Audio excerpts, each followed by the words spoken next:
Yeah. Okay, call the meeting to order, agenda for July 19th, 2022 regular council meeting. Let's stand for the prayer. Our Father, who art in heaven, hallowed be thy name. Thy kingdom come, thy will be done on earth as it is in heaven. Give us this day our daily bread. And forgive us our trespasses, as we forgive those who trespass against us. Lead us not into temptation, but deliver us from evil. Thine is the kingdom, the power, and the glory. Amen.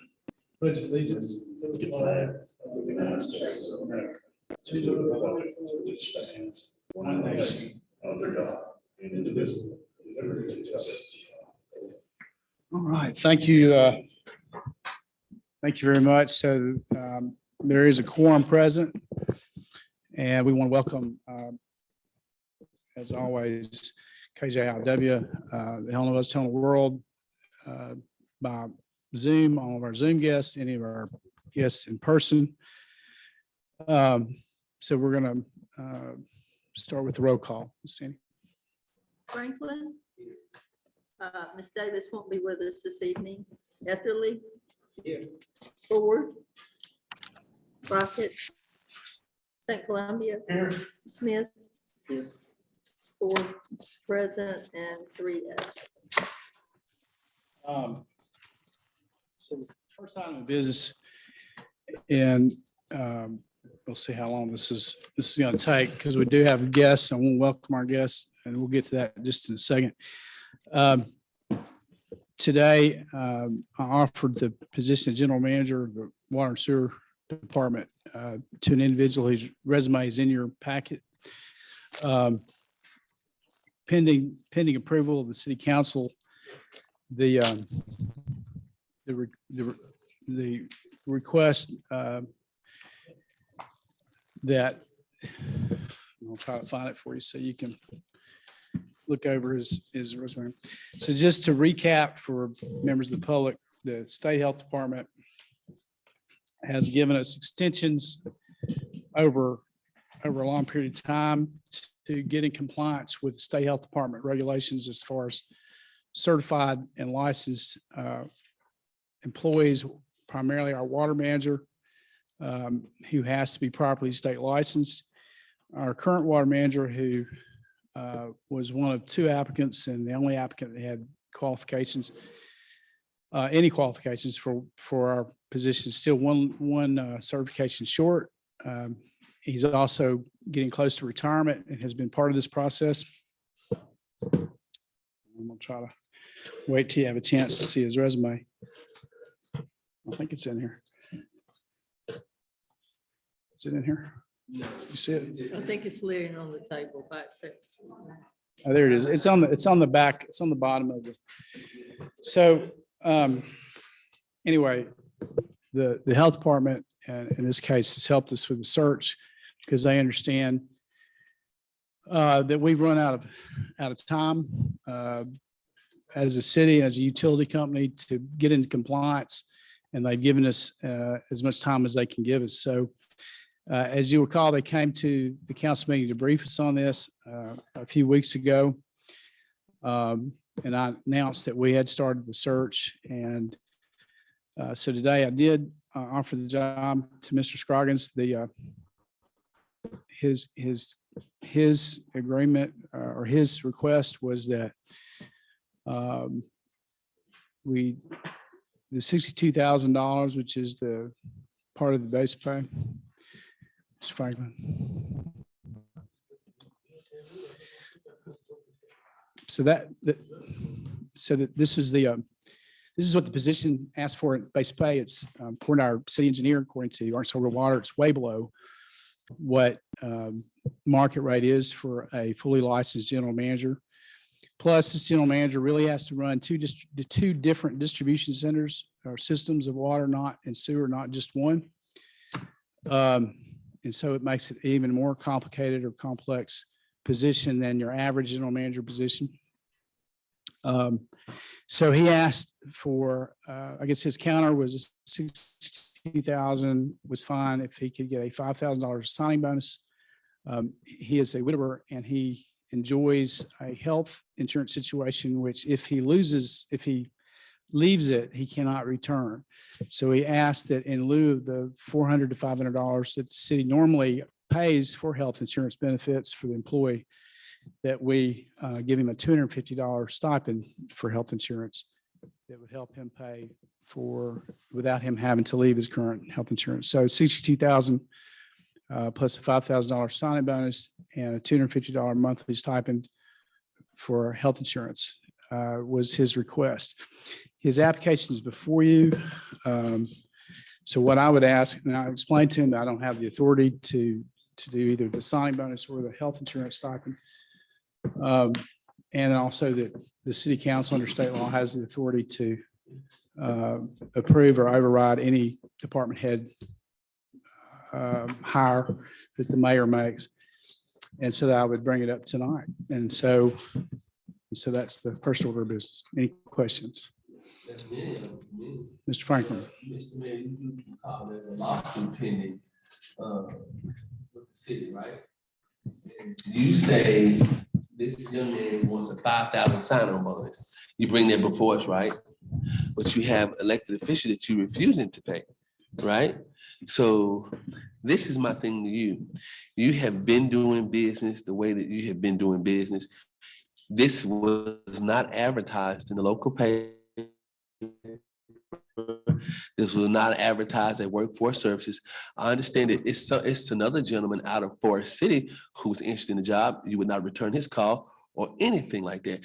I don't, Mr. Scoggins, maybe he has the license, but you know, when it's something that you want, you quietly speak.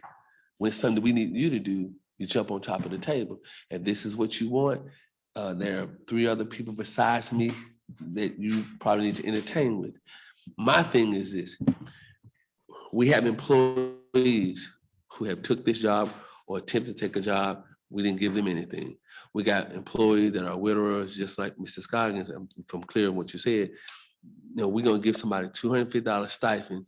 We're gonna treat them better than we treat our current employees here. Think about what you're saying. You're on the radio saying, give them a $5,000 bonus, right? Then you said, give them a $250 stipend, right? Just can you, yes or no? Is that what you're saying, right? Right. But so what about our other employees who are widows and have kids? That we're not giving them. Wait, let me finish. No, let me finish. You can answer when I'm finished talking. You asking to give $5,000 as a sign-on bonus, right? Yes or no?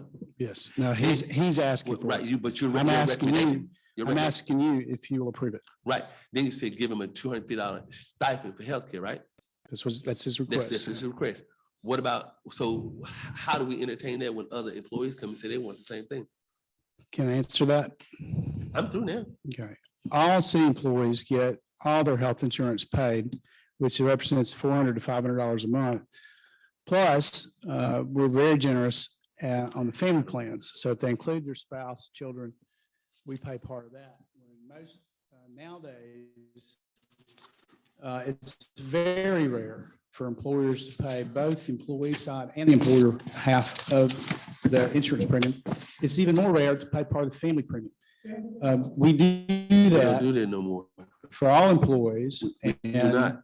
and that's a very generous benefit that we don't hesitate to hold out when we're trying to recruit qualified candidates. That's number one. Okay. So they already get that. Number two, the position of general manager, and before I was here, we have not had a candidate for general manager with all the qualifications apply for the position except for one. Okay. And he was promoted from within, and for Right. reasons I won't go into in this meeting, Yeah. didn't work out a year or so later.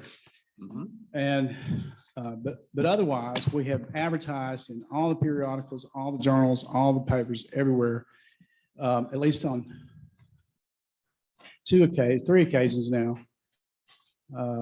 And we're very fortunate in this situation to have somebody of his caliber to apply. In addition, As you know, the city faces up to $500,000 in fines if we don't become compliant by hiring a general manager who has those qualifications. Our current general manager reluctantly took the position, did not have all the qualifications, all but one. But he was also nearing retirement, and he agreed to do it to help out the city, and he's been very helpful in this process, continues to be. But in order for us, the city and the utility, to get out from under the $500,000 that hangs over our head, we must hire somebody who has the requisite qualifications that the state of Arkansas Health Department requires us to have as a public utility. We're very fortunate that he applied.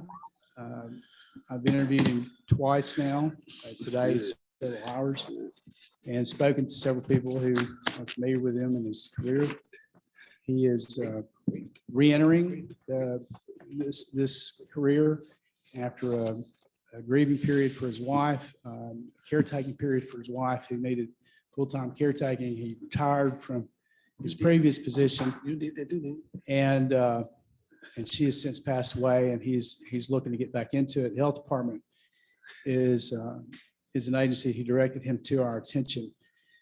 As far as the bonus goes, and as you know, all of our employees got a $5,000 bonus. He wasn't here.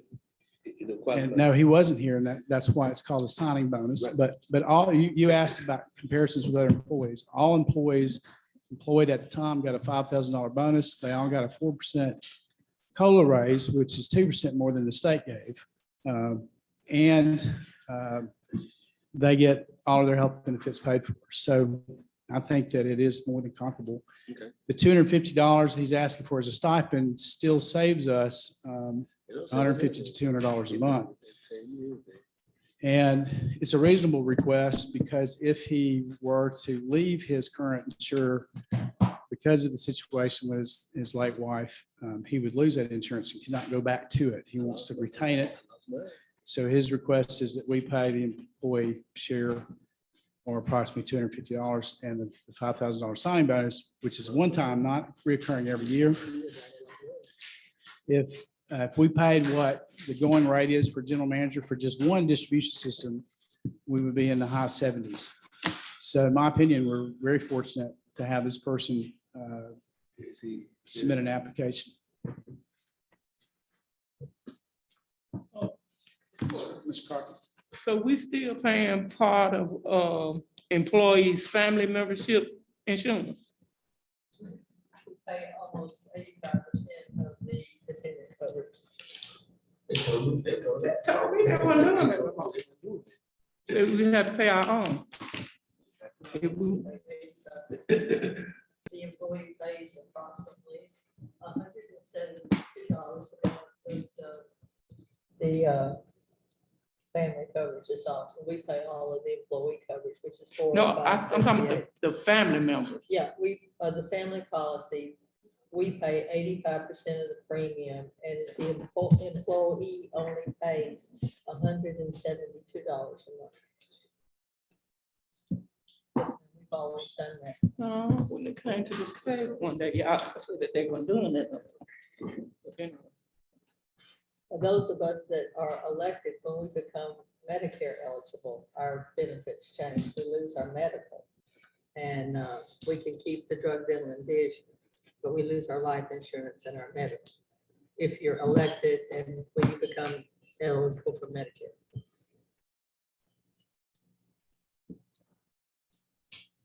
Any other questions? I'm fine with the $62,000 that you're offering, and that's what the job pays, and that's what it is. I have nothing, that's me, Chris Franklin. I have nothing more to give than the job itself. Any other questions? Okay, so the question really before the council right now is if you're willing to agree to the terms of his hiring, which would be $62,000, which is the base pay for the water manager position for the candidate before you, Mr. Scroggins. He is the only one who applied his for qualifications required by the Department of Health. It would immediately get us out from under the $500,000 fines that are hanging over our head because we don't meet all the qualifications currently. And I would submit that it's a pretty good deal because our salary for that position, especially considering it's two cities, really, two different distribution centers, which makes it infinitely more complex than one system, that this is a very good deal. And then whether or not to agree to the $5,000 sign-on bonus and the $250 health insurance stipend. That's the question for the council. Mr. Evans? Comment, and that is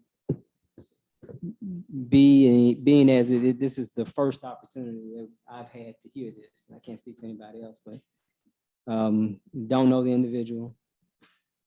You've apparently done all of the background work. You've done the interview. You had whatever conversation, reviewed the documents or whatever.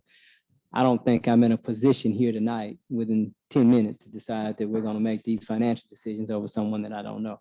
So what I'm saying is, I'm not saying yes, I'm not saying no. I'm saying that this is not, I don't think, the proper way for me to consider whether or not to make this decision. I just need a little more time to consider the options and take a look at the documents that you provided. These were not in the packet, and probably you didn't have any idea you would be hiring him or wanting to hire him. So I would like an opportunity to take a look at this stuff and figure out who he is and what he brings to the table, and then I'll have a response.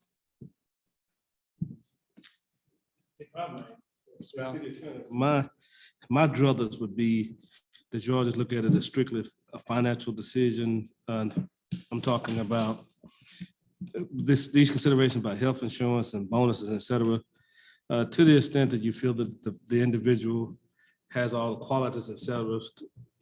My preference would be just amend the base pay for and pay him what the market would suggest that we be paid, and deal with it from that way versus getting into all the nuances. Because my issue with the nuances is going to be, if he gets a bonus, the people who didn't get the bonus going to want a bonus, then the issue about the healthcare, I think we'll be opening up Pandora's box. To the extent that the mayor feels that for $68,000 is basically what you're looking at, $68,000, $69,000 appropriate, then that you probably should consider making that the base pay if that's what you all want to do. Now, that's just a suggestion to make it cleaner, so we don't have to get into all these ancillary issues. But I know base pay is 62, and I know it's been there for a while. I also know, and each one of you all know, that there have been issues with hiring somebody at 62,000. We think we're all aware of that based on the past 2 or 3 years. So to the extent that you all need additional information, for me, the best solution is just make it clean. If you're gonna do any of this, just change the base pay and those are valid considerations, and that is exactly what I'm speaking of, not having an opportunity to consider what all the options are. And typically, for people who would be listening and don't understand, typically you would go out and find someone that you wanted to fill a position, and you would just hire that person, and that would be the end of it. But when you come and you need more money, that means you need the council to be involved, but the council hasn't been involved. And so it's being dropped on us right here at the table. And that's my issue, is that, well, let me think about it for a minute. I may not agree that the way you draw it up, and I think Mr. Valley makes some valid points about the way it can be juggled in terms of money. The need is obviously there. I don't dispute the need, but let's think about it for a minute. I mean, I'm not ready to make a decision right here because I haven't considered all the possibilities of how we can do it. I have one question for the body, and it's really directed to you, Mayor. You met with him today, you met with him last week, is what you just told the body. My question is, how soon is he needing a decision?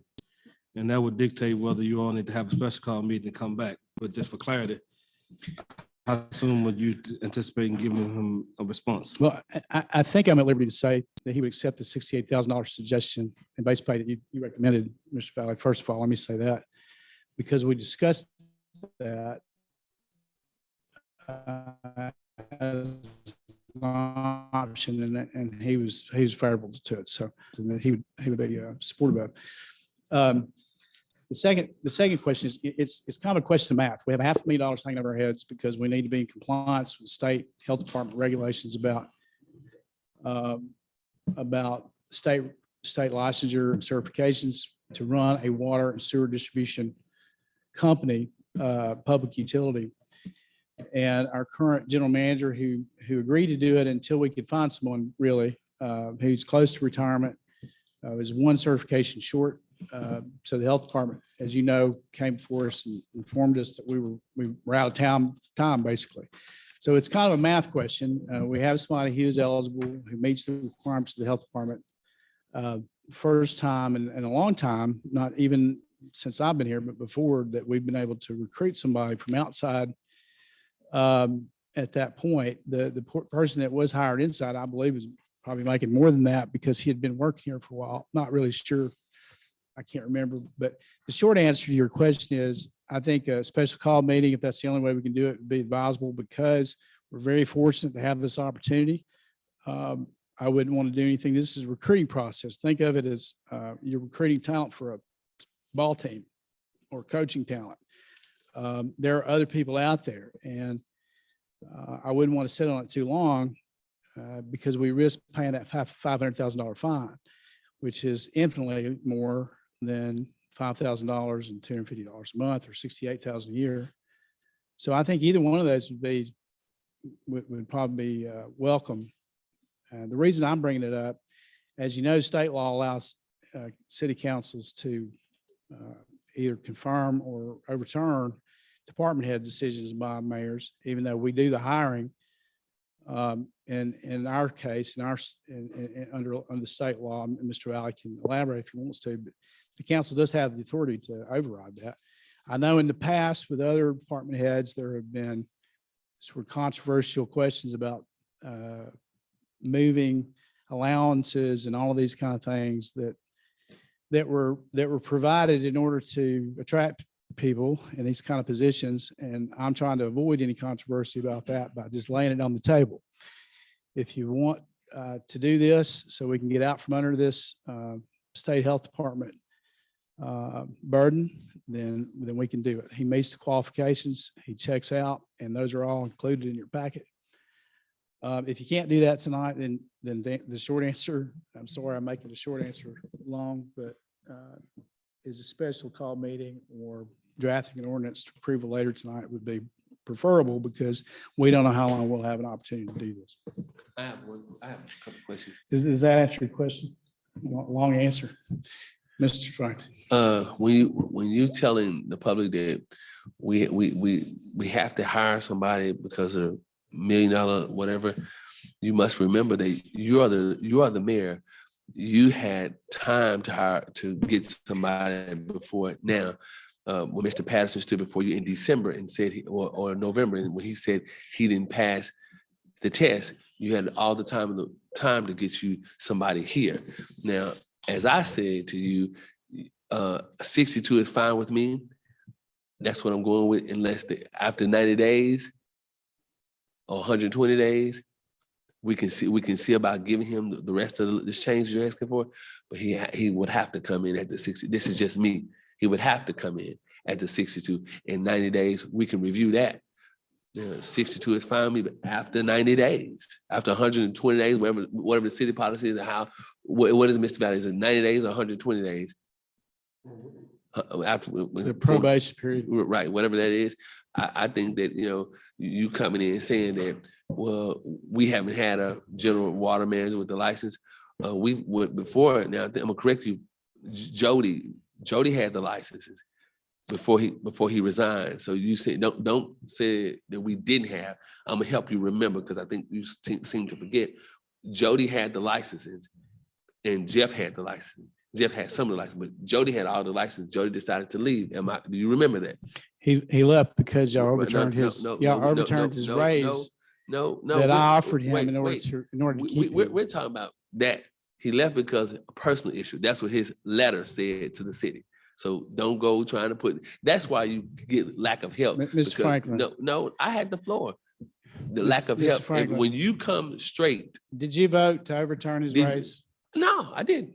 You didn't, you No. voted. But let me ask you, this, Hold- Mr. Mayor, Did his why are right- we was in the his rights situation? over- Why are we in the was his- situation we in right now? Because you failed to hire somebody, because you let Jeff Patterson go down to the fish bank and fish all evening long and do what he wanted to do. And then when he couldn't perform like you want him to do, you're in this trouble. Excuse me, Mr. Patterson, but it is what it is. Don't come here with this sad story. The person has to wait after their probationary period to get this money. This is me. Don't come here with a sad song, want everybody to feel sorry, because I feel like this, that you knew the citizens was in trouble before now. I'm not here to argue about it. Mr. It's Patterson- Mr. Mayor, I'm speaking. You knew that Mr. Patterson did not, back in November, when he stood before us and said he did not pass the test to obtain his license, right or wrong. You have from that point on, which is almost 6 or 7 months, that you could have hired somebody. Then you want to come down, you come back to us with people saying that, oh, we're not in compliances. They've been putting it on our water bill every month, that the city is not in compliance. Every month, they've been putting this on our water bill. But when you go long and hard and find somebody that you want, this is what was not advertised in the local paper. It was not advertised in the state paper. You just found somebody just in time. We don't know this person. Yes, we need them, but the salary is 62. Mr. Crockett, I'm looking in this packet. What are the required license for this position? Because I remember previously that I was told that the water manager did not have to have those credentials to be the water manager when you hire somebody else. But my thing is, I'm looking at some of these, and most of these are expired. we've since confirmed, well, some of these licenses are not the ones that are required. I'm just saying, I can only go by what you give me, and These- most of these are expired. So I have no proof that they are current. He was actually sent to us from the Department of Health. That ain't what I And said. He's not friends of mine. I'm not acquaintances of his. I'm trying to get to know him. But we've confirmed his license situation. But okay, so why we couldn't get the confirmed part? Why did we get this is what I'm saying, you give us what shows that they're expired. So my logic is, if why we couldn't get the current ones? Why you didn't have the current one? So which ones do you want to talk about? I'm just, any of them that's expired, Which one? any of them that's expired. I'm sorry, any of them? Mhm. Well, one is a HVAC. He's not required by state law to have that to be general manager.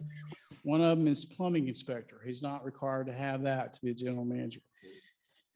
He explained to me today, he's within time to renew those if that's something that we want him to do. But the health department confirmed with us that he's in compliance. Okay, so do you have something where the health department confirmed that with you? I'm just asking a question because you've given us, I Well, think let that's me- been the let me- problem at this table. We get Let me put it to you. like- bits and pieces of Let stuff. me say it this way. If his hiring should be contingent upon the appropriate licensure in force. So I agree with you. If he has a license that the health department missed, expired, I doubt it. But if that's the case, then we shouldn't hire him. So I agree with you. So I think the hiring and the package he's asking for should be contingent upon his, confirmation that he is in compliance, according to the Department of Health, who is the department that's finding us or proposing to fine us $500,000. Otherwise, How long do we have to do that? Because you keep saying that. I think they gave otherwise, us what was the time limit that we have to come in compliance? well, actually, that's why they came. Our time limit is up. And so basically immediately. And they've waived it, or they don't like to use the word waive, but they have put it off. What they said when they came here was that it will be on the next available agenda for the Arkansas Commission that does assess the fines officially. I don't remember the deadline or the date for that commission meeting, but it's coming up. So are you saying that you knew prior to the health department coming that we were possibly in trouble? Because I think it was asked at one council meeting about the fines that might have been imposed, and I think you said that was not true. I'm not sure, but that's just my mind. So when the health department came here, we were already in trouble of being fined the day that they came. Well, as it was pointed out, it's been printed on every water bill that we've been out of compliance. I'm the one who invited and asked the health department to come address the council to let us know that we were about to run out of time. But why you had never told us we was gonna run out Well, of time? we did, and I No, did. you didn't. Yes, ma'am. Okay. And, Not and the a big biggest issue was the competitiveness of our salary for general manager. And it's still an issue, and it will continue to be an issue because, first of all, it's very difficult to find, even at a competitive salary, it's very difficult to find a general manager. This is unique because he retired a little earlier than he wanted because of the health of his wife. After his wife passed, he decided to get back in it. He notified the health department that he was interested. Did they know of anything? They said there's a mayor over in Helena who's been desperately trying to find somebody. That's how I found him. And so Mr. Patterson took a couple of swipes at the test in order to get fully certified. But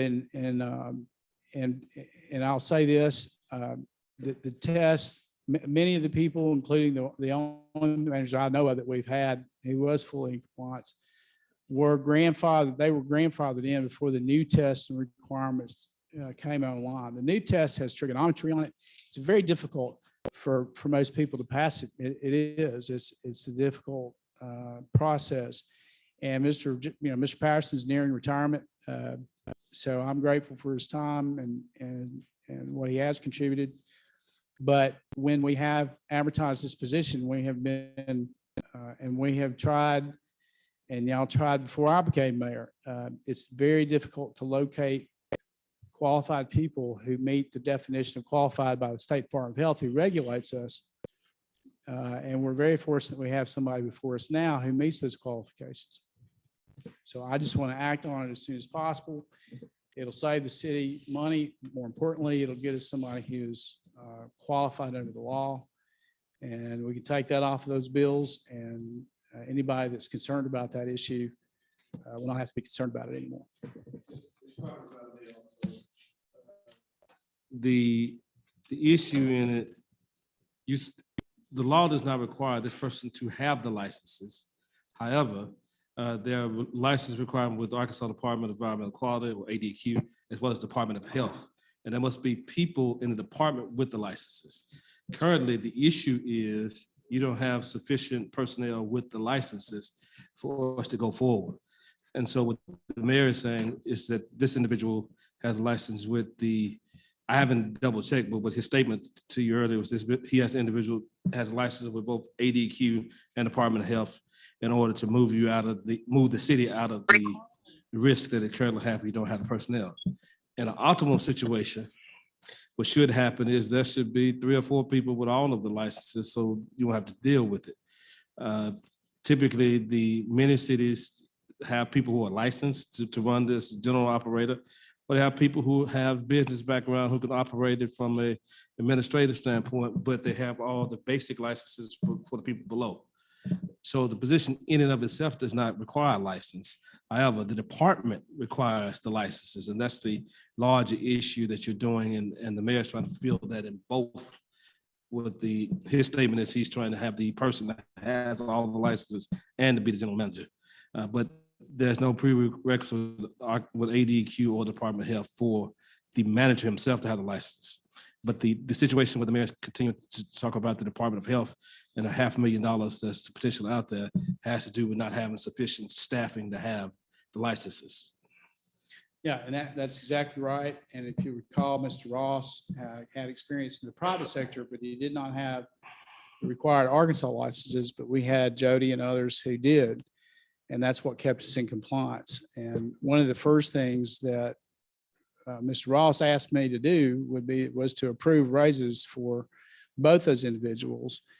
And it was at a very early in my administration, and those raises were overturned because I was told I didn't have the authority to give them. And so they were overturned, and we lost one of those individuals shortly thereafter. And but I will say, and I want to say we have a couple of plant managers, we have a couple of people who have sought additional licensing certifications, continuing education. They've done a good job. Mr. Patterson, unlike others we've had in the past, encouraged continuing education, licensing, certification. But to have all of them takes a long time. And the people who were not grandfathered, they have to take the new test and meet the new requirements, and they're pretty difficult to meet. I'm not sure I could pass it, and I like math. So it's a difficult process, especially for somebody at the end of their career. So there has been a real deficit across the board in public water and sewer utilities companies everywhere to find people who aren't grandfathered, who have passed all of the requirements that are needed by the state. And so there's a small pool of people to pick from in that category. We're very fortunate we have someone who meets those qualifications. If I may, Mr. Anthony stated that he needs additional time. Mr. Franklin stated for the record that he wants the salary to stay the same. The mayor wants a decision quickly as possible. So for all of you, I have these two simple questions. What additional information do y'all need? And if you're not looking at tonight, how soon or when can you meet so we can move forward on this issue?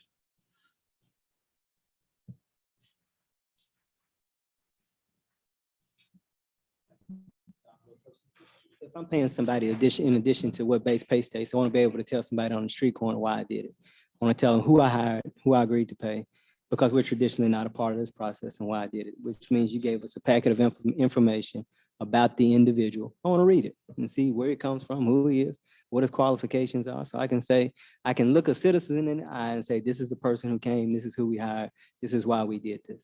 Because just if he turns out to be Jeffrey Dahmer, they're going to say, why did you do it? I mean, it happens. Why did you give this guy this money? And so I want to always be able to justify my decisions one way or another. And so. How much time would you require? I mean, a day. It's not an encyclopedia, so a day. I agree with you. I mean, if you wanted me to have time, when the packet was, this should have been in the packet and not on the table to say, here, vote now. I've always told you, when you want me to do something, put it in my packet earlier so I can study it. When we get to the table, it's here. So, I mean, yeah, I'll agree, Mr. Anthony, I'll give it a day. But but when the day is up, it's still gonna be $62,000. Ms. Crockett? You have any input on it? St. Columbia? Sat here and listened to the pros and cons and all this. I appreciate the remark made. I know a lot of businesses and corporations have to do things sometimes to attract the right type of people. I have no problem with if it is a mayor's recommendation and approved by the city attorney. We should take the direction of doing what we have to do to hire and employ someone with the licenses. I would go along with it. Do you mind if we discuss the time that would work? I'm I available. know we don't have everybody at the table. I'm available tomorrow and Friday. I'm not available Thursday. I'll go Friday with you. This day, Ms. board and speak with them. Ms. Crockett is here, but the two ladies that are not here, I'll speak with them and see if they'll go along with Friday. Friday, give everybody enough time, and, he can start, you have to get what you want, he'll start Monday, but I'm just telling you here tonight, 62 is firm with me. You have to convince other people. I'm gonna stay at 62. That's here now, tomorrow, Friday, and next Friday if it's possible, but it's a probationary period that he has to follow. But I mean, I'm good with Friday. Mr. Anthony, what about you? Yeah, Wednesday or Friday. It's good with me. I'm out of town on Thursday, so. Yes, sir. Ms. Crockett, can you go along with me on Friday? What time, Friday? Before before Mr. Anthony, what you have anything pending? Mr. Banner, anything pending before, after lunch? Mr. Anthony, Lunch lunch. That's fine. Mr. St. Columbia, I don't want to leave you out. It's Friday. St. Columbia. lunch, I mean noon. Oh, yes, okay. Noon Friday, okay. Noon Friday, okay with you? for a special meeting on just, No, I'll be, I won't be able We don't to. need her anyway. She gonna be here. But I hear, yes, but I hear, that it came up at 68,000. Can you tell me where you got that number from? Because, That was just my wrong. and the reason I'm She asking that been to question math. is because Well, the $5,000 was supposed to be just a one-time incentive. right. The $250 a month for the insurance only That's comes up to $3,000, $3,000. right.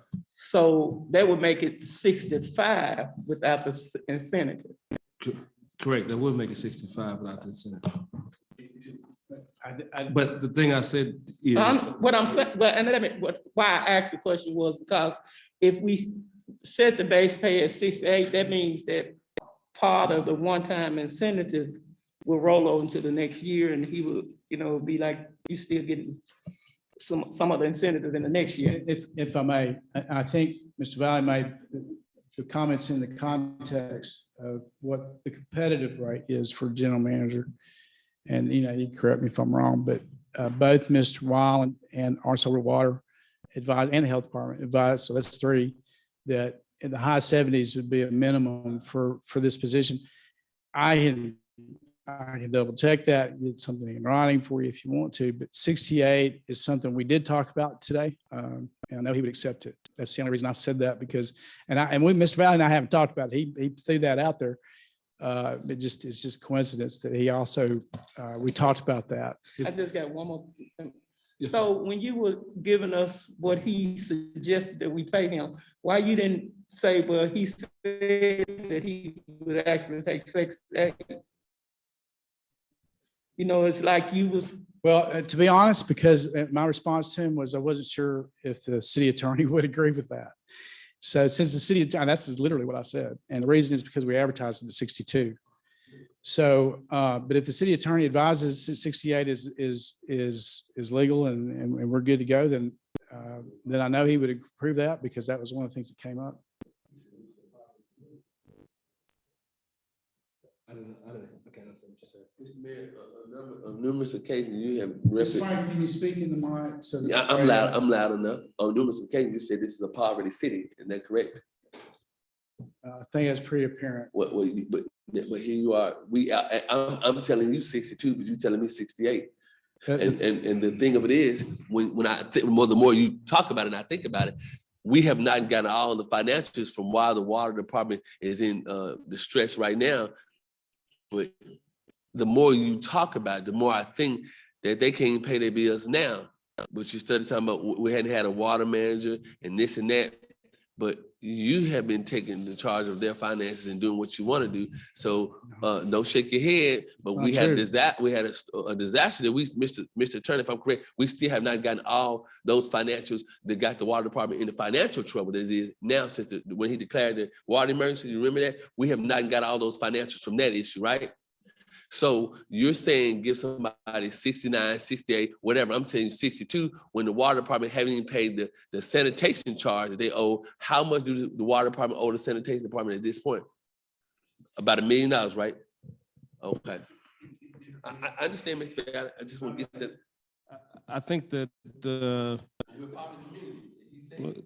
if I may, I think that you're absolutely right, Mr. Franklin. The administration should give the city council all the financials relating to the water department.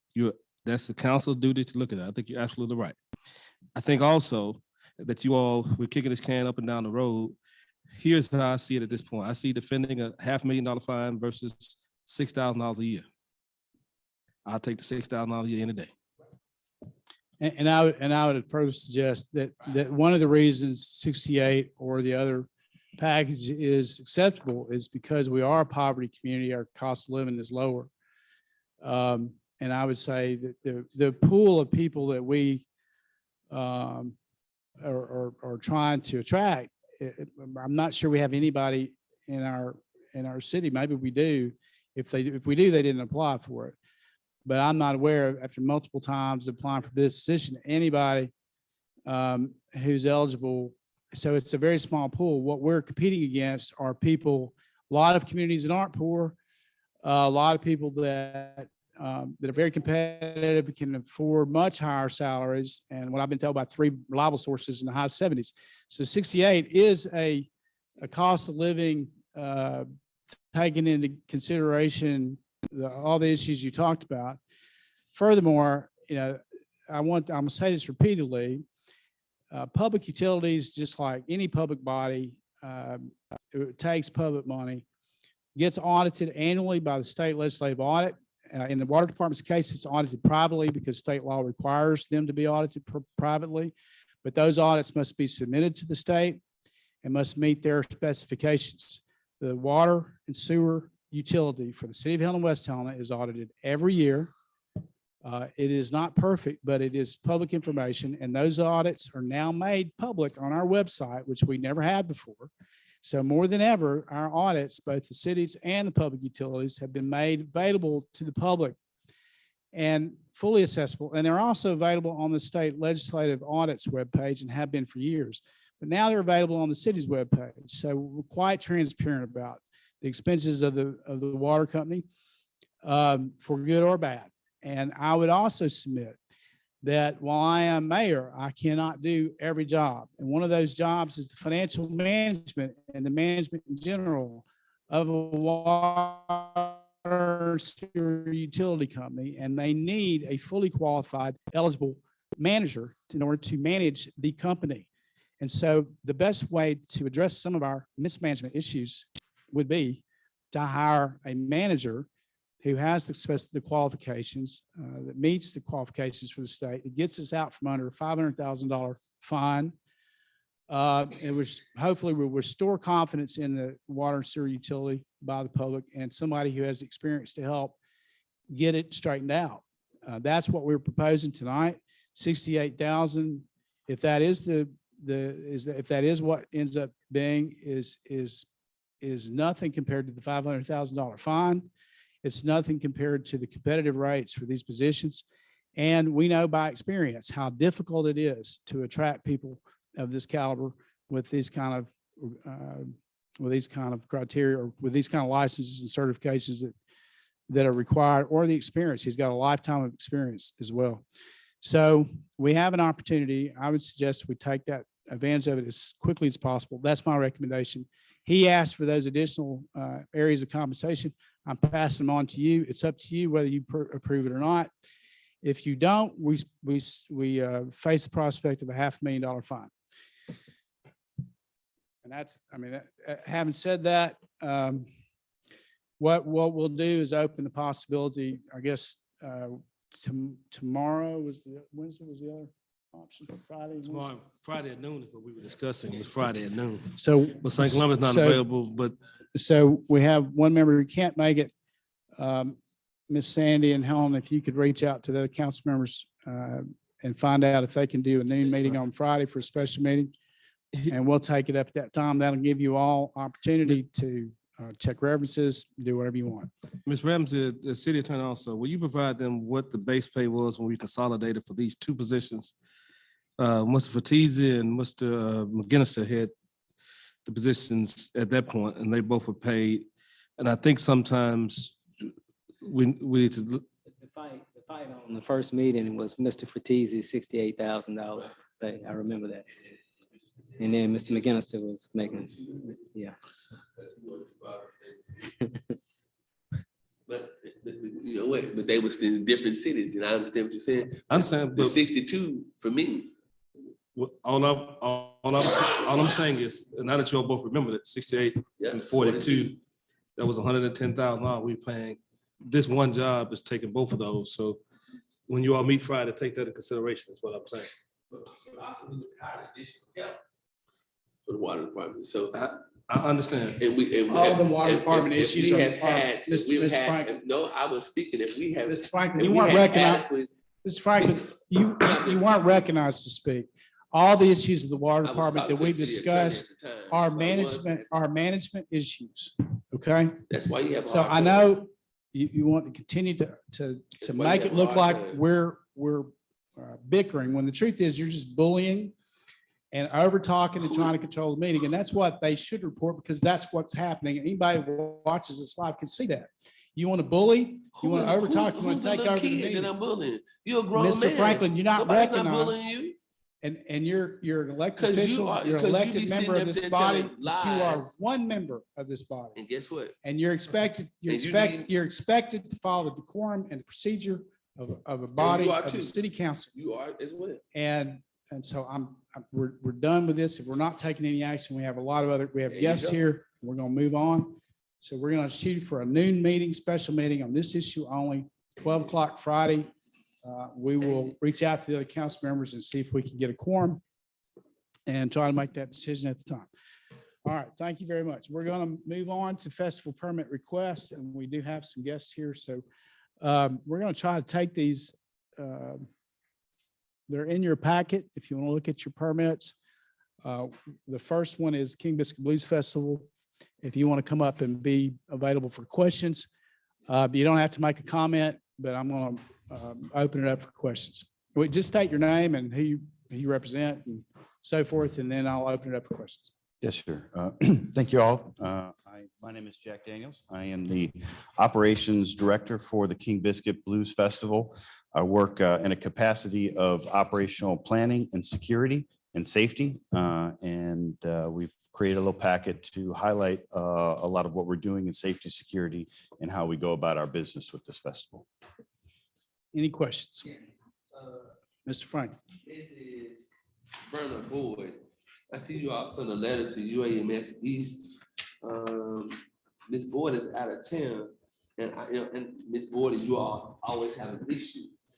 And the issue that I see, you sent the letter to a job but not a house.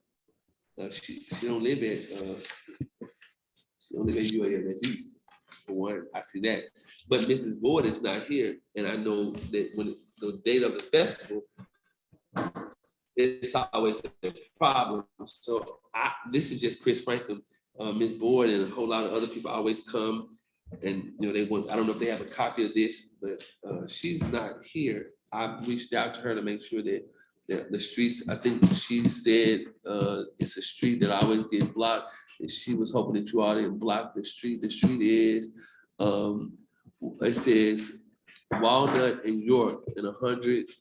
And on Walnut open.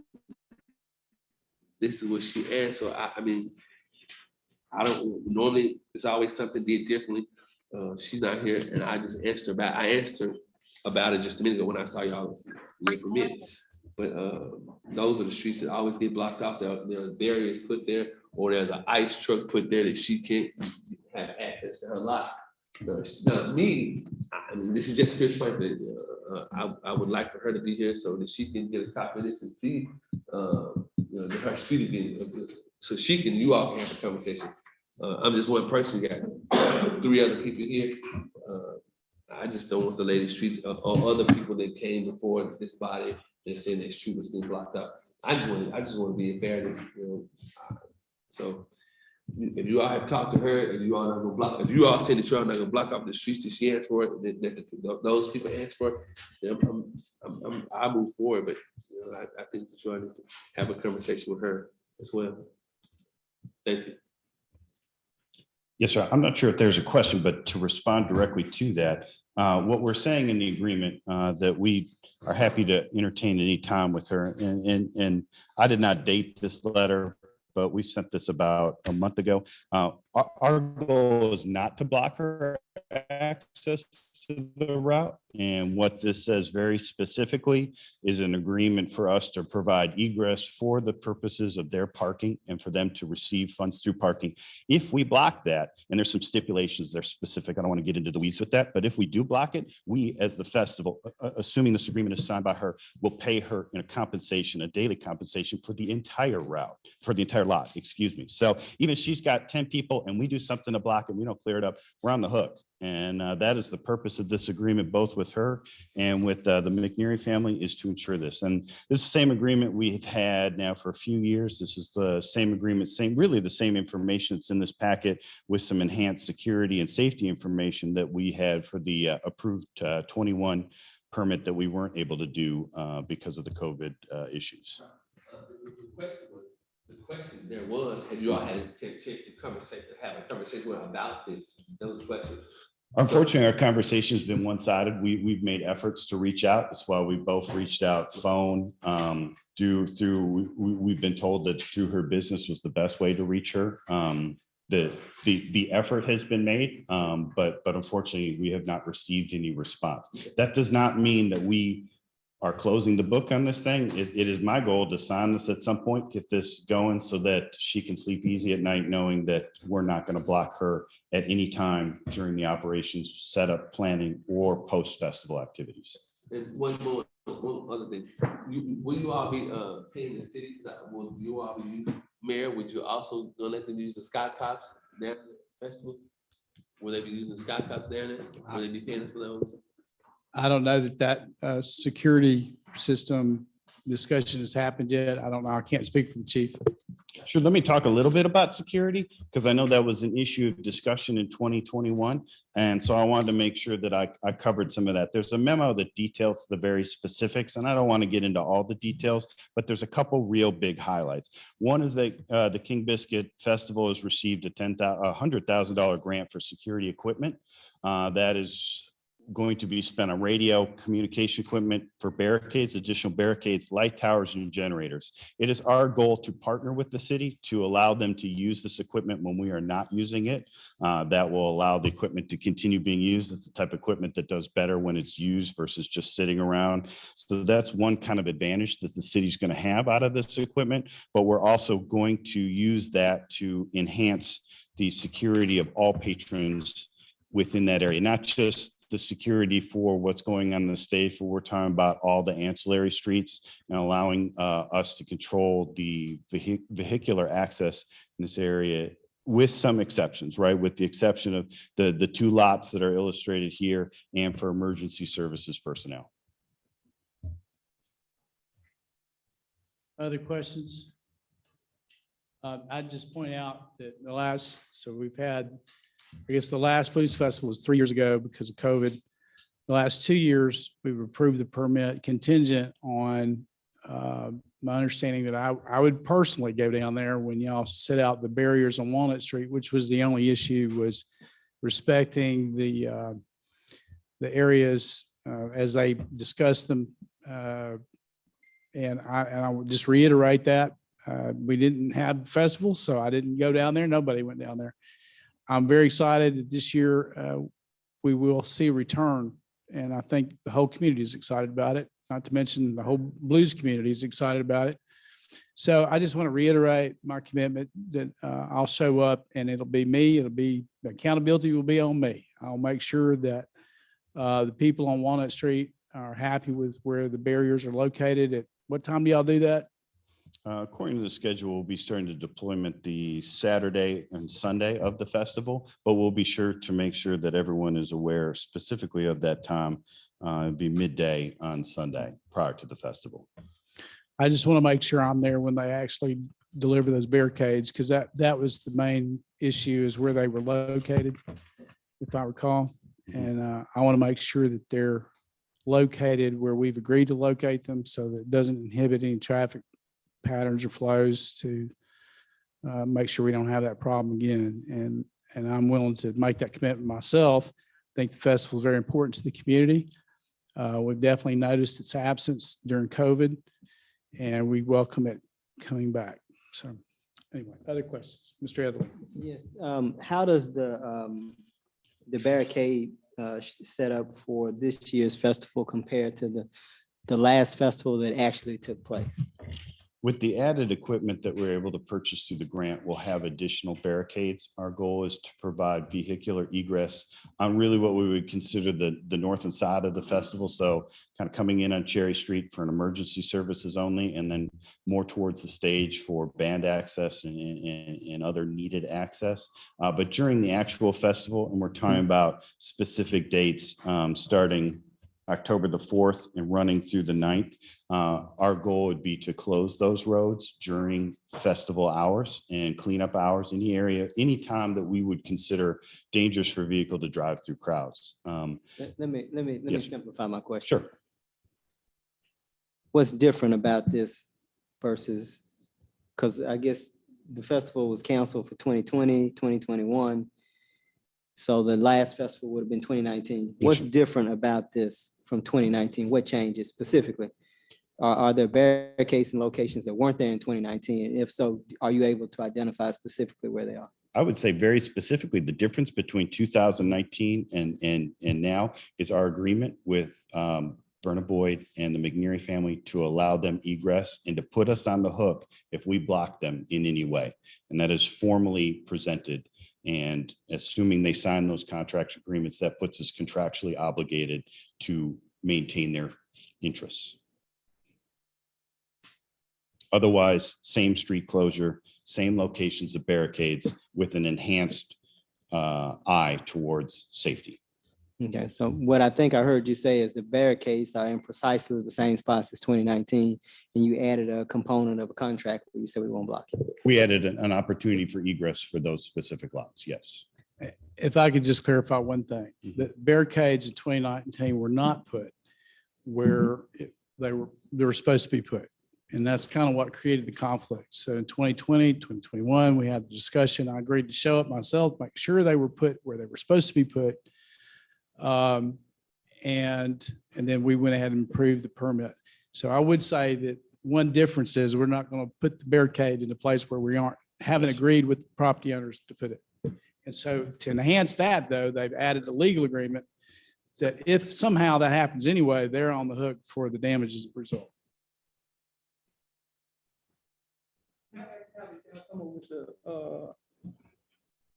The amount for Ms. Boyd with the contract. We took a look at the location and estimated the amount of cars they can park there. And then figured out what she was charging per day. And I think the specifics are in the agreement. I think that it's a rate of $15 per space per day of a loss. And I think we have it that she would have 30 spaces, which I think is pretty generous for that lot, but I know she's pretty shrewd and packs them in. So that puts us on a daily, if we block it for more than an hour and a half or 2 hours, that puts us on the hook for $450 paid directly to her from us per day if there's any kind of blockages unresolved.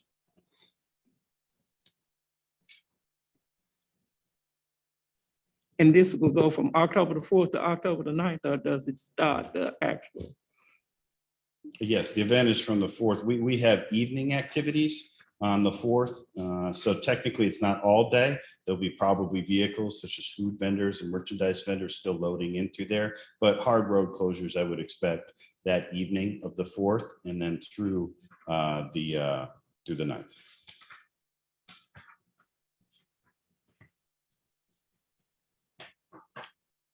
Other questions? Thank you very much. Is there a motion to approve the permit? This council give the King Biscuit the permit if they request. St. Columbia moves adoption of the permit for the King Biscuit Blues Festival event to be held in October 5th through 8th, 2022. Is there a second? Mr. Edley seconds the motion. Any other questions, comments about the motion? Does this, is this on contingents that Ms. Boyd agrees to the contract? Ma'am, we're ready to, anytime she wants to sign, we're ready to take her signature. What I'm saying, if she does not want to sign, then what happens with her property? That's my question. I guess respectfully, we want things to go smooth with everyone within this, and she's not the only one that has some issues with these road closures. We want to be respectful to that. In my opinion, for good business, we're going to make sure that she has egress to her lot. I will say this, though, it would be very wise of her to sign this agreement because this puts the onus on us. If we screw up, we have to pay. So it is her decision to put that to us, but we are willing to extend that as an additional olive branch to ensure our compliance. So I'm hearing that, what I'm saying, what if for some reason she decides that she does not want to sign the contract as it is. And y'all block her property. Well, with respect, we will be blocking other properties. This is an event attended by estimated 30,000 people. I cannot hold the entirety of event up for one person's egress issues that we are already planning to provide. I cannot make the decision of this festival based on someone who is not necessarily communicating with us. We have every intent to honor her egress, to allow her to provide a revenue stream for her to park. But I don't think, I'm not comfortable holding our festival's permit up to wait for her communication. I would answer that by saying the permit is contingent upon them offering that egress to the property owner. Obviously, it's up to the property owner whether she wants to accept that or not, but it would be in her benefit, obviously, to accept it. So the requirement on the event holder would be to offer that egress to her, and that's clearly attached. It's attached to the permit, and it is contingent. So if you vote for it, it's contingent upon her being offered that egress, which she is being offered.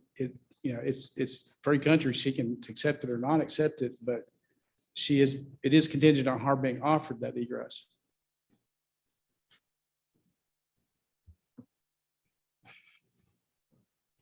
Because I still have the same problem that Mr. Franklin has. This letter is dated and sent me personally. You're saying that someone said that it should have been, that was probably the best way to contact her. To me, it should have been sent to both places if that's the case. To her home and to where because I know you're saying that y'all have tried to contact her, but looking at this, you know, who knows what happened to the mail. She might can't get personal mail at her job. I would also add the last 2 years, we've approved the permit based on the agreement and understanding with all the parties that I would show it personally and make sure that any concrete barriers that were Don't do that. put Because up you'll would be put forget. up in the correct location as promised. And that seemed to be sufficient to the property owners down there. So this is in addition and on top of that. And it'd be up to Ms. Boyd whether she wants to accept it or not. I'm assuming that she would. But even if she doesn't, they've agreed to the conditions lesser than that, just in the last 2 years, and we approved the permit. So this is in addition, this is more than that. It makes them legally liable. It's contingent upon that.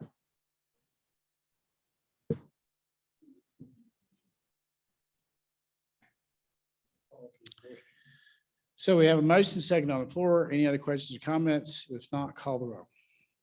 St. Columbia, Yes. Crockett, Franklin. Etherly. Yes. I have 2 absent. I'll vote yes for the record. I just, and let me clarify my extension, because to me, it sounds like that if Ms. Boyd does not sign this contract, so it really states that it's gonna go on with or without her signature, saying that, they're saying that they're gonna, they said it before that they were not gonna block her stuff, and you're stating that the barriers got put in the wrong place. What happens if that happens again? Because when they got put in the wrong place last time, they could get moved. They never got moved the whole festival. Well, I mean, that was my commitment. It was good enough for them that I would make sure it got put in the right place. I would be there in person, make sure it does. If it doesn't, we'll make sure it gets moved. But believe me, I don't want to sit down there and wait for that to happen. I'll make sure it's put in the right place. That was the agreement the last 2 festivals. This is above and beyond that. They've agreed and they made the permit contingent upon offering that egress legal option. And I mean, I'm not here, I can't speak for Ms. Boyd, but it would be, it'd be up to her whether she signs it or not, but they are contingent upon them offering that. And they are offering it. I feel like this. that when, if we haven't had a festival in 2 years, then had one. She's a property owner. Other property owners decide to close their business or not to open up. But I think that, you know, how can you say what's gonna happen when we hadn't had a festival in 2 years to determine that? We've been going on this same thing for the past 2 years. We have not had a festival. The only festivals have been had or festivals that are one-day festivals. We have not had no festival. Blue King Biscuit has not.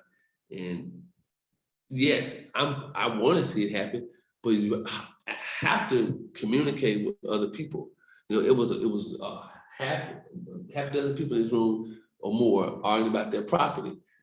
They pay taxes on their property. They have the right to their property, and only thing I'm just saying is communicate. Can I finish before you talk? Can I finish? But we've already voted, so With that, that's fine. thank you. That's why you Thank you. get- Thank you. Can I say this? Unless we're going to take any further action on this permit tonight. Can I say this? You Yes, can't, ma'am. you. See, Yes, that's ma'am. your You're right. recognized. You You're always You're want to recognized, control but if we're not going to I- take action, wait. we need to move on. But you're recognized. Yes, ma'am. Just say what you want. I would vote yes if I could get this amended to say that if the barriers are put in that the blocks of property, that they will be moved as in a timely manner so that it won't be the end of the festival. She don't been able to use her stuff. If they will get a lot of stuff, go down there personally and say that they're in the right place. So if you could amend it to say that if they're put in the wrong place, because people, we all here, we make mistakes, that if they're put in the wrong place and when this is noticed, that they will be moved. Yes, ma'am. I would It- change it my says- vote. It says that in the letter, and if I could read directly from it. Yeah. If there is a- Before you do that, I didn't see we that. can, Wait, let him- if you're willing to make that motion, then we can make that. motion. I want him to say what he's saying. Go ahead. Excuse me. Let me- Come on, Mr. Back to- What's your name again? Mr. Sorry. Daniels. Mhm. If there is a KBBF, that's King Biscuit Blues Festival road blockage, the operators of the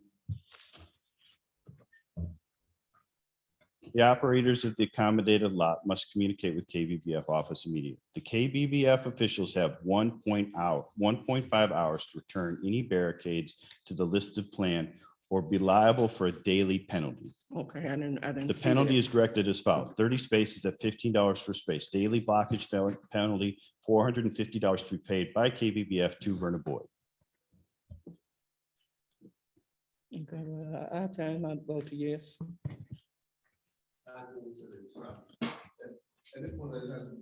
Well, I motion that we accept the plan on the contingents of, All right, Ms. Crockett makes a motion that we approve the permit for the King Biscuit Blues Festival of October 22, contingent upon the agreement regarding the barriers and barricades as stated.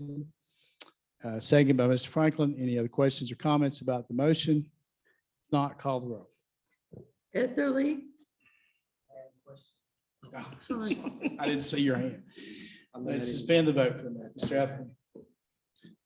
Explain to me what the contingency is. that if the barriers are put in the wrong place, that they will be moved within this 1.5 hours. Hour and a half. Mhm. Okay. Yeah, yes. Go ahead, Mr. Clement. We It's in agree. the- it's in Yeah, the that's, contract. this is the very specific reason we added it to the permit, to make it binding that we would have to do that. Ms. Ramsey, resume the vote. Etherly, Yes. Crockett, Yes. Franklin, St. Columbia. 4 yes, 2 absent. Motion passes. Thank you very much. Thank you all very much for your time. Next item on the agenda is the Legendary Blues Festival. And Ms. Sims, if you would come, thank you for your patience. If you would come, and again, just state your name, position, and we'll take questions.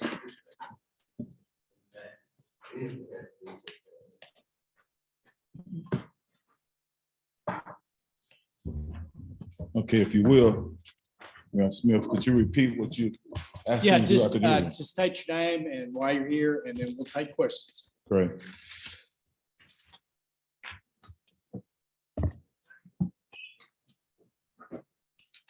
My name is Raymond Sims. I'm President and Chief Executive Officer for Force 3 Radio Network. I'm here to ask for another opportunity to put on the 10th Annual Legendary Blues Festival, scheduled for September the 3rd in downtown Helena, Arkansas. Any questions, Mr. Sims?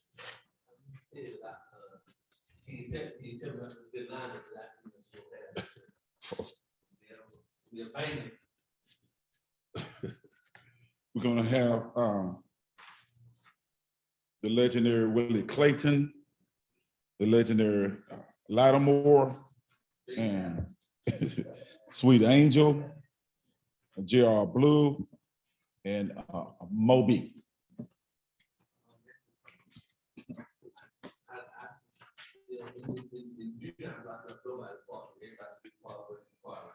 Yes, sir. On the block, you are blocking off the block that's actually gonna be in, right? Yeah.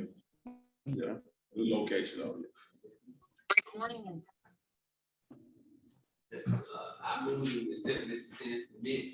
Mayor, I hope you come down there and attend this, and it's still like, oh, this thing. Come on down there and let Lattimore straighten you out. I attend every year. No, I ain't seen that. I attend every year. No. Yeah, since 2018. Where you Mr. be? Franklin On the moves, side? Mr. Franklin moves adoption of the I'll second permit that for the motion. legendary, Mr. Headley had second motion to adoption of the permit for the Legendary Blues Festival. Any questions or comments about the motion? If not, call the roll. Crockett? Franklin? Etherly? 4 yes, 2 absent. Motion passes. Yes. City council, other elected officials, he always invites us, as well as the King Biscuit Blues Fest. My mama is a big fan of this blues fest, and a lot of people are, as well as King Biscuit. But thank both of you all for putting on festivals for this community to generate some revenue.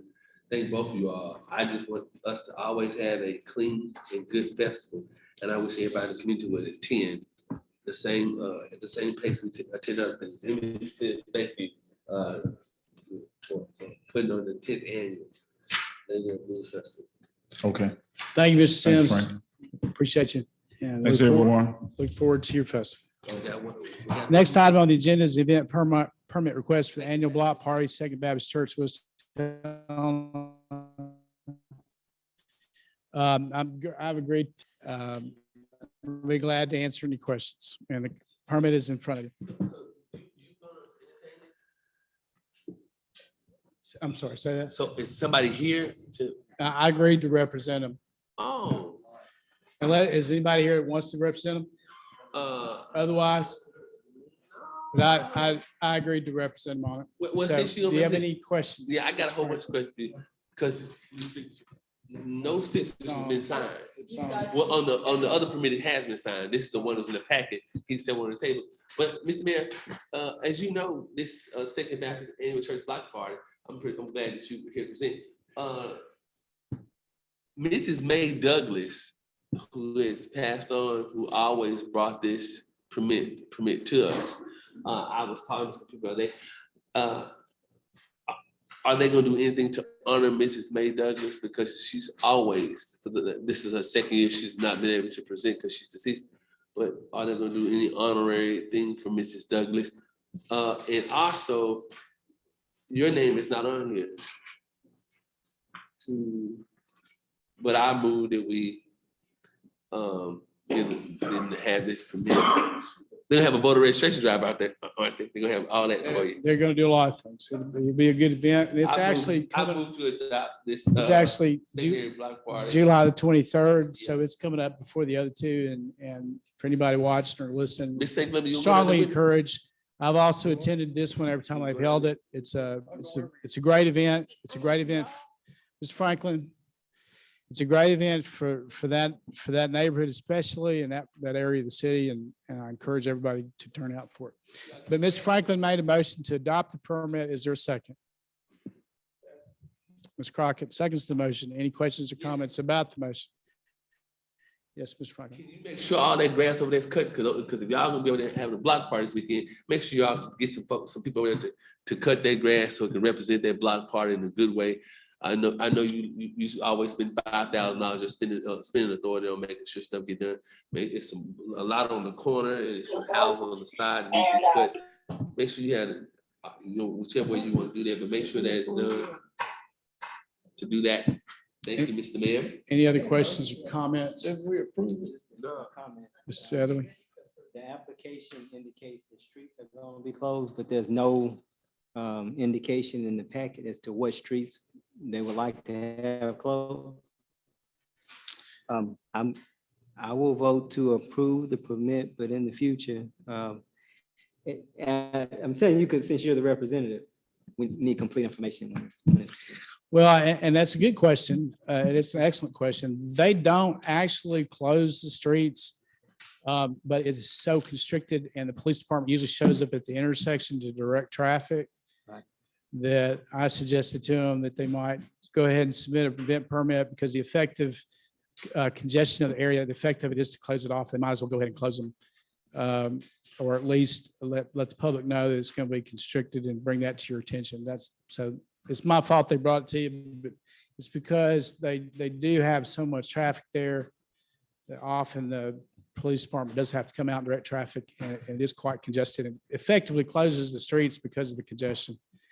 So that's, I don't know if that answers your question. It's not a legal street closure. They don't put barricades up, but it.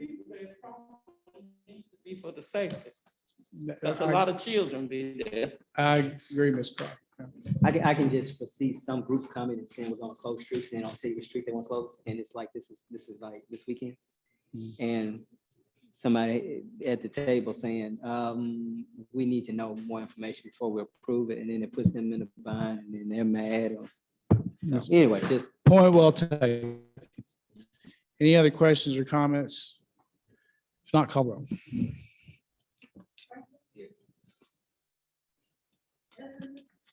Yes. Crockett? St. Columbia? Yes. 4 yes, 2 absent. Motion passes. Next item on the agenda, Mr. Amos Eggerson, candidate for planning commission. I think the last meeting, I believe it was requested for more information.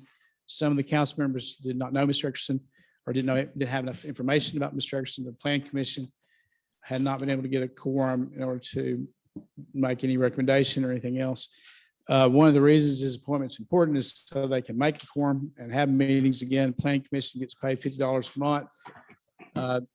As we deal with reopening in the wake of the most serious parts of the pandemic, when now the state government and others have required that we be open, the planning commission's meetings are as important as ever. As I said in the past, he's probably the most qualified person, or at least he's the most qualified person that I'm aware of who'd to ever be a candidate for the planning commission. He's got a master's in urban planning. He's lived here for many years and done many projects. And I believe you have a copy. I'm hoping you have a copy of his information in your packet. Requested that he might come so that we could meet him. I think someone did ask that he come, and as far as I'm aware, he was invited, but did we put that in the packet about his resume? Okay. So But he's not present tonight. But it is on the agenda, so. That's the issue before the council.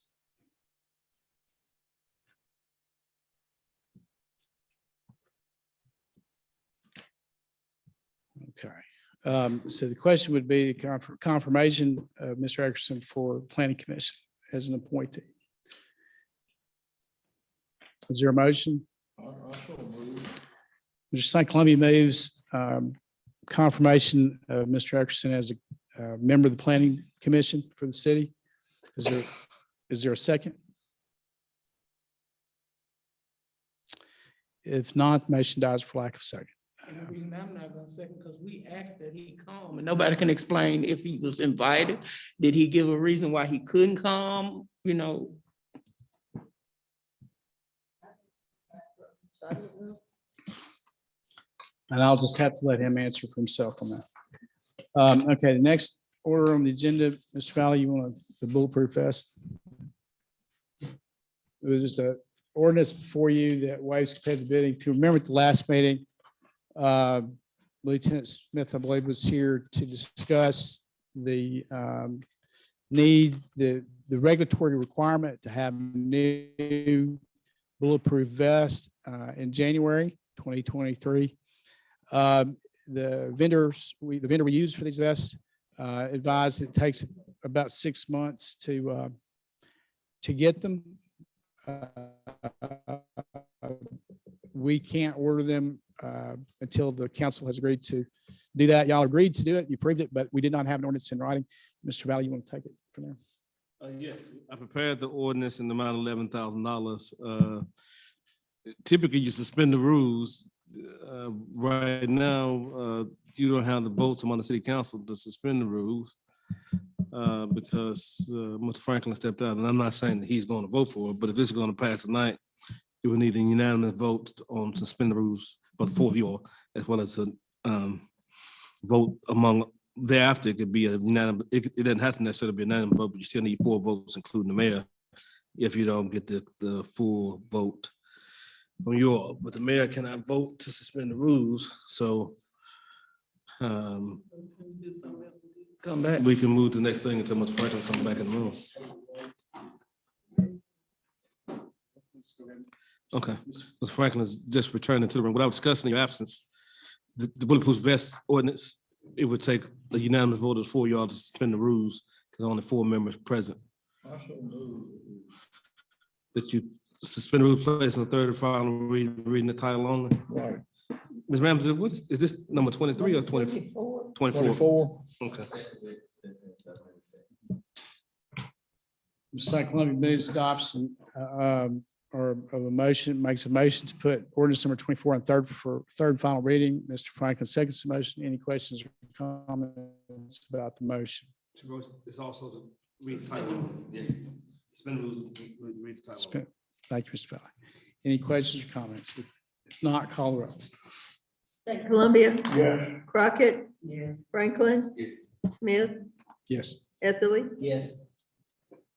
5 yes. Well, that was my fault. That's Yeah. the 4. Ordinance number 24, 2022, an ordinance waiving competitive bid in accordance with Arkansas Code annotated section 1458, 303, authorizing the mayor to enter into a contract to purchase certain property for the city of Helena-West, Arkansas for other related purposes. There needs to be a motion to adopt. Mr. Franklin moves adoption, final adoption of ordinance number 24, 2022. Regarding suspension of the rules regarding waiver of bidding requirements for the purchase of bulletproof vests. Mr. St. Columbia seconds the motion. Any questions or comments about the motion? If not, call the roll. Etherly, Yes. Crockett, Franklin, St. Columbia, Yes. 4 yes. Yes. Mr. Franklin moves adoption of the emergency clause for ordinance number 24 regarding the purchase of bulletproof vests for the police department. Mr. St. Columbia seconds the motion. Any questions or comments about the motion? If not, call the roll. St. Columbia, Yes. Crockett, Franklin, Etherly, Yes. 4 yes.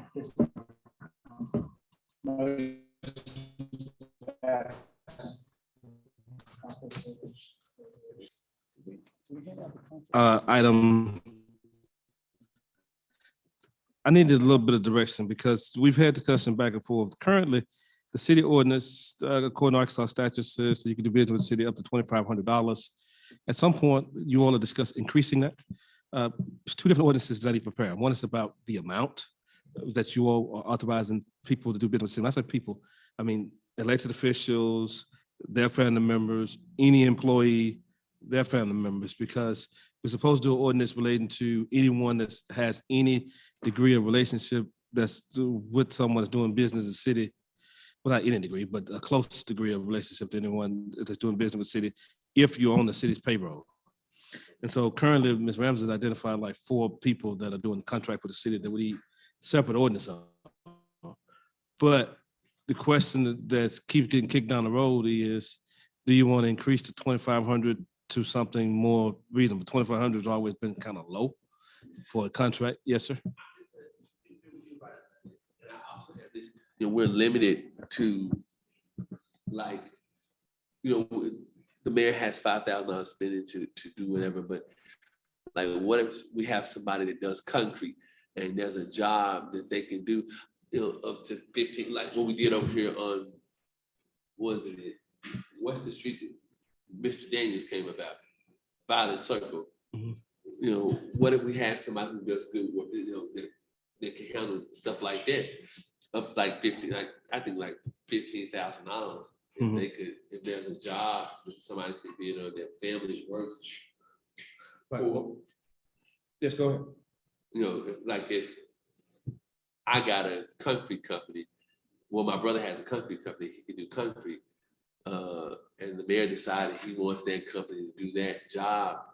I think 15,000, to raise it up to like $15,000, because we have people that do good work that are on, that have family members on the city council that could do the job and do it perfectly. I mean, I think that they should be, because a lot of people, they have those type of business, lawns, janitorial, whatever. Right. I think, if it's an amount of $15,000, they'll better help.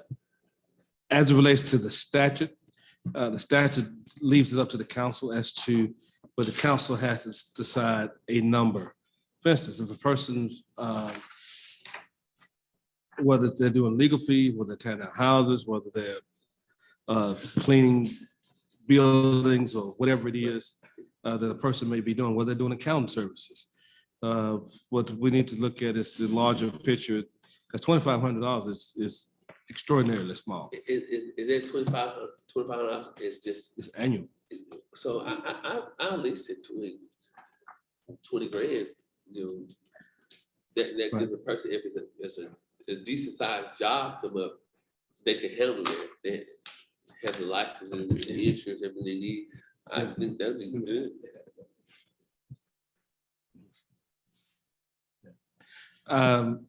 But that's the one thing. The other thing, the ordinance is relating to the specific people. Because just like with the previous, we come through and say, hey, this person is employee of the city, you acknowledge the conflict and and approve it. That's what we've done in the past. And so the ordinance that Ms. Ramsey, the people that Ms. Ramsey has been giving me, I think she's given me four individuals, so it may be 3 now, relating to that. But it's 2 different issues is what I've been trying to address. Because 2,500, I think, is extraordinarily small. That was done doing right after consolidation. Some cities do 30,000, some cities do 15,000. It's up to you all what you all want to do. So I need some direction to put in the ordinance, and then I'll do the individual ordinance for those that we already have that have contracts. Because we had an individual work for the fire department who had a family member that does contract work for the city. Mr. Halbert has done some work for the city. Miss Halbert worked for the city. And it was 2 other people. I can't think of the names off the top of my head. I have a question. Yes, ma'am. If we do an ordinance and we put 15 or 20,000, do we have to bring each individual person or family member or elected person? Do we have to bring that specific contract to the council for them to vote it on? No, ma'am. The problem has been in the past years because you have $2,500. You've been bringing it to, like, Mr. Halbert contract was over $5,000. It was $5,000. We had to bring it because it was above the amount. They had to specifically approve it because it was above that amount. Now, this has nothing to do with the mayor's spending limit, but it's disclosure that someone who's related to someone who's on the city's payroll is getting paid by the city. And that's a state statute. That's not a city statute, a city ordinance. But if it was below, was frankly suggested 15, 20,000 below it, then you wouldn't have to bring that contract to be approved, other than if it's above the mayor's spending limit. And I also think, if there's a, because I think I heard you say there's an employee in the fire department as well. If there's a roofing, if there's something that happens with roofing or heating and air, that there's only certain people here to do the job. Mhm. You would have to do more than $15,000 because what if their job, what to do a roof costs $100,000? What to do, and that's the only person Well, that. that's precise issue that we're Right. getting at. So, I mean, I only can say, I mean, it has to be much higher than that.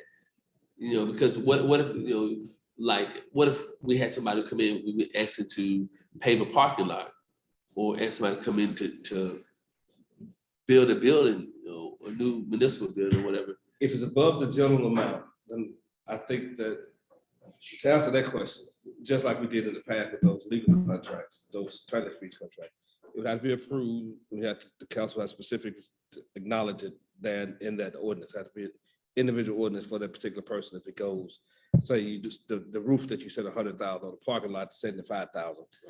But you'd have to have a specific contract specifically approved, which acknowledges the conflict, acknowledges it's above the $2,500, or the council specifically approved that specific contract. But I think it's part of the bureaucracy of this. I think that we need something reasonable, and I'll take direction from you all, or if you all prefer me to get with the mayor, the city treasurer, city clerk, and they make a suggestion, then I'll do it that way and prepare ordinance for the next meeting. But I think it's something that we would need to resolve and go forward. Do you all have any suggestions?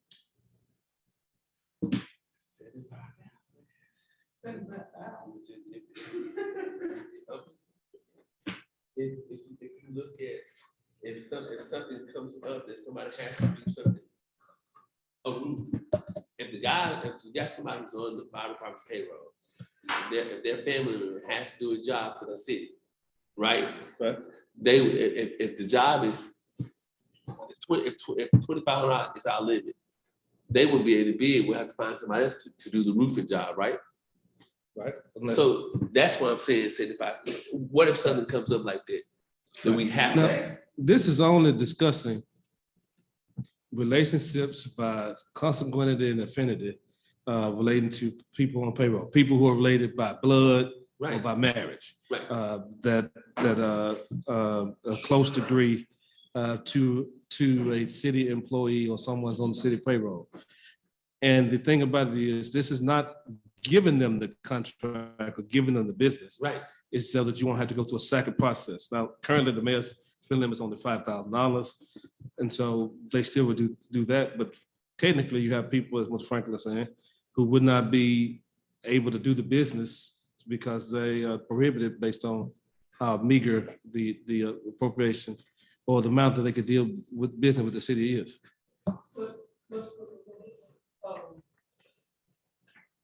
You were just saying that the two different.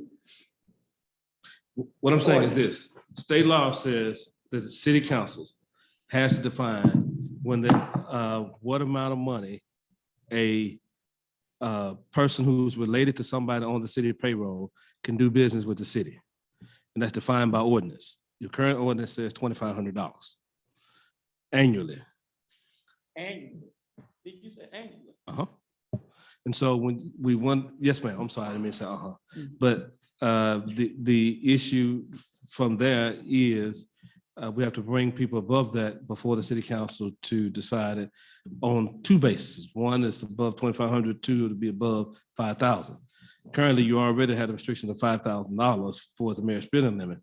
But the thing that I was discussing with you all was trying to do away with the one impediment, which is the amount of money that people who are related can do business with the city.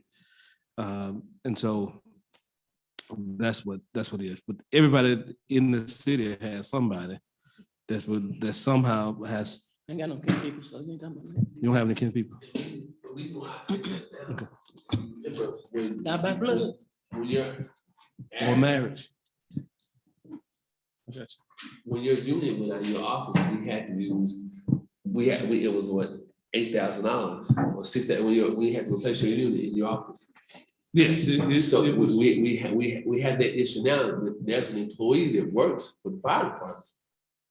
So that's why I said that if something happened, God forbid something happened to his roof, you know, if they had to get the job, do you follow what I'm saying there?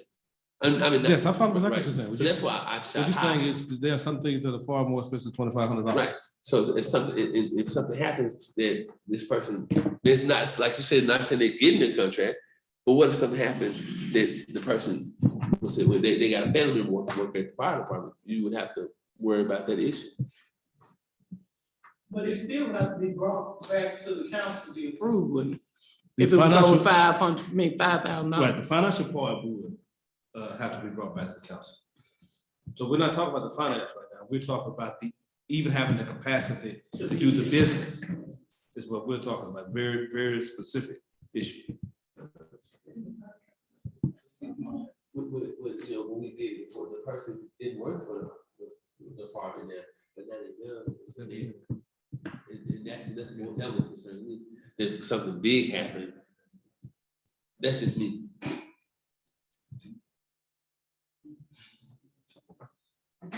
Well, you guys just want me to bring something back with a number in it? Okay, I'll just leave it blank. Okay, I'll bring it on August 2nd, leave it blank. We are meeting August 2nd, right? Yeah. And I'll have the specific ordinances for the people already that we have. That's one final issue. I have not filed an answer to. It's a simple financial issue. It's a legal issue, but it's a financial issue as well. We were sued by James Valley. James Valley is not doing business with the city. He's actually suing the city. So this wouldn't apply to that. But we were sued. He was a lawyer who represented two plaintiffs against the city regarding redistricting. I sent it to the municipal league, as you all are aware, because of the civil rights lawsuit. It cost the city $3,000 to hire the municipal league on any cause of action. He has tendered an offer, I believe, to the mayor that he would settle the lawsuit for the $3,000 plus costs.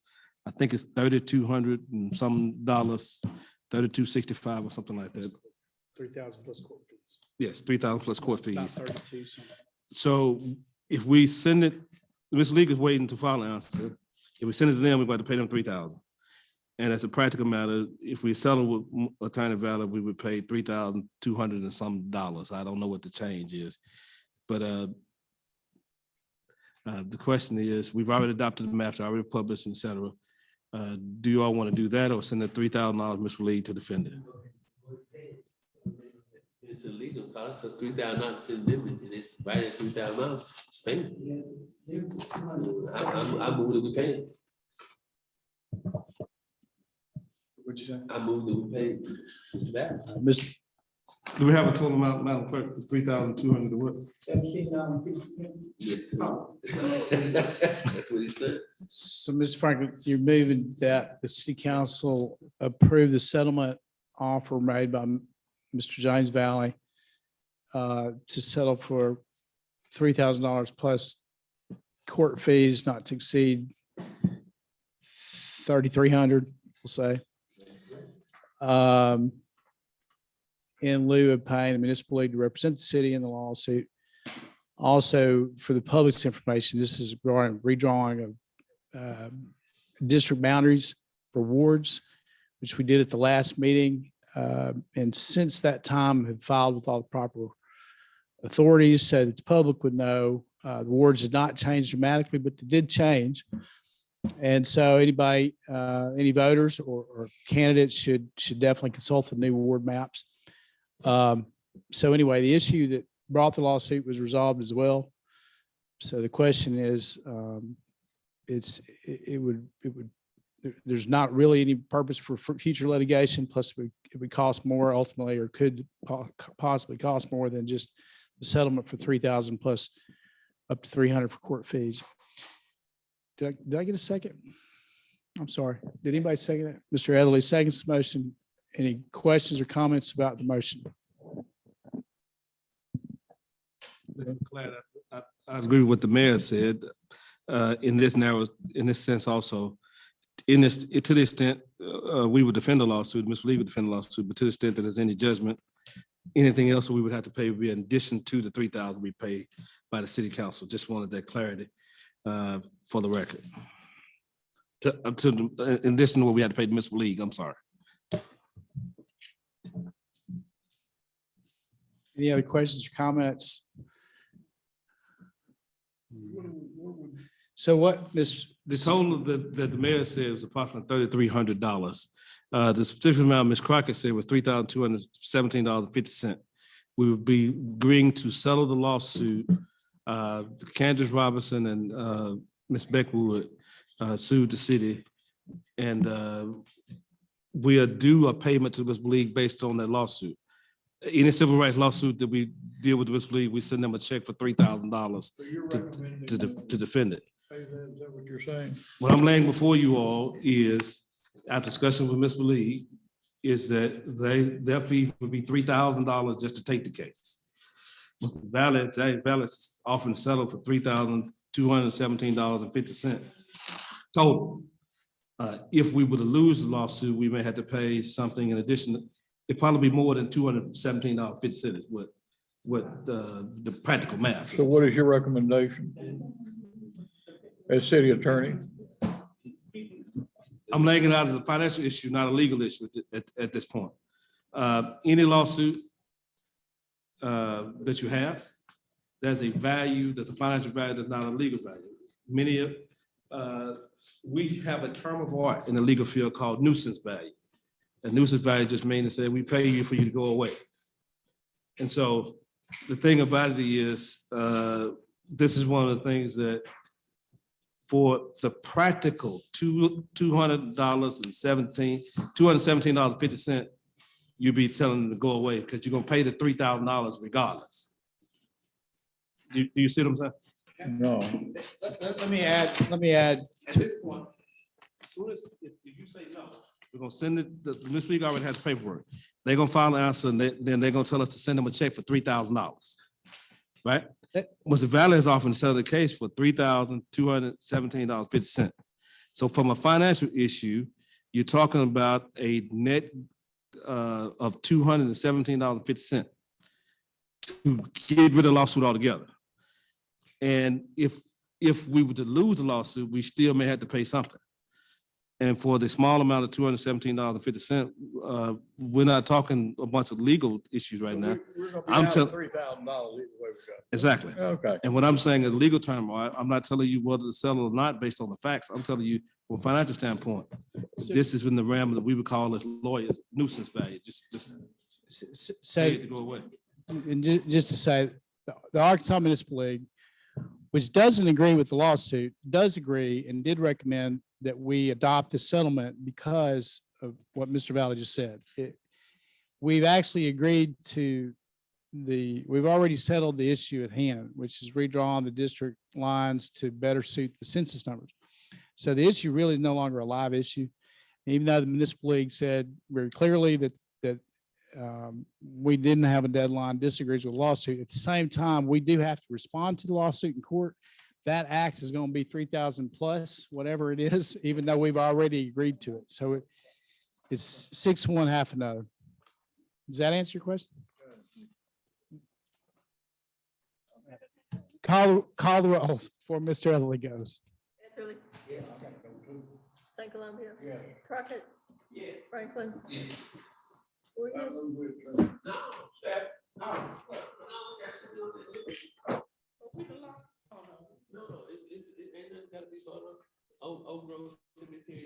Wait a minute, Mr. Frank, hold on. Motion passes. Make sure we got all that. That actually, so the next item on the agenda was something Ms. Davis, maybe Ms. Crockett also asked to be on the agenda. She's not here tonight.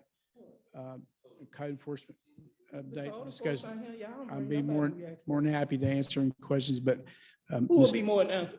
I would be more than happy to You're answer. not the calling for us. But anyway, go ahead on to the next. Then, Mr. Franklin, you want to make an announcement about Oak Grove Cemetery?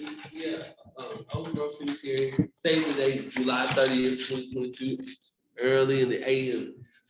Mayor, you know, I want to ask you too, so you can be involved. There'll be a cleanup, there'll be, and I'm asking you to see if you could get some of your people out there to help clean up the cemetery.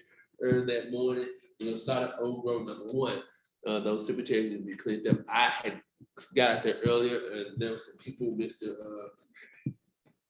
Dwayne Henry, Mr. Charles Watson, and a lot of other people, Mrs. Lindsay, all got out there to try to help clean up the cemetery. And I would like for you and some of you all that are not busy on the 30th of July, Mr. St. Clement, if you went to, come out to Old Grove. We'll start #1 early in the AM. If you can't come, please bring water or whatever to help out. That would help out that part of that community. If you can't bring, we prefer you bring a weed eater. That would help us, so we'll mess up any graves. But we do need to take care of that cemetery out there.